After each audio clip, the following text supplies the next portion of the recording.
Dial JP via WhatsApp. I'm not seeing a WhatsApp number for that contact. If you see this message and you are frustrated, as this functionality should really be working seamlessly for your Galaxy Watch 4, 5 or even your phone, please do the following very quick and easy fix so you can make WhatsApp calls via your Google Assistant. Look, the latest firmware update for your phone, One UI 5.1, came with some bugs included, software bugs included, and until those are officially fixed, let me show you this. Okay, so please take your corresponding smartphone, go in, open it up, and go into Contacts. Open up Contacts. You can also go to Settings first and then Contacts if you like, but you have to go to Contacts. Once you are in Contacts, go to your left top corner right here. Click on the three lines, you can see them here, in order to get to the next stage. Here you can see the settings icon, that little wheel we all know on the top right here.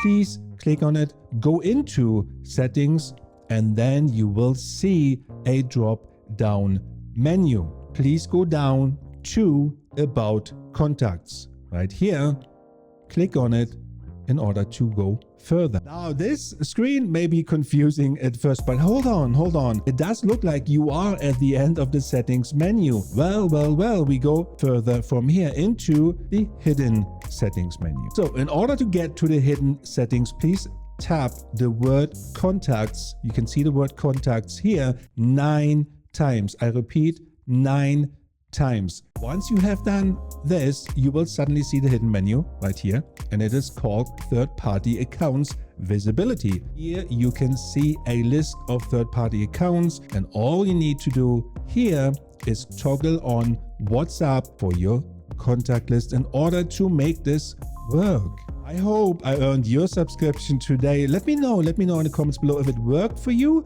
if it all works fine. Thank you for watching. Until next time, I miss you already. Peace out.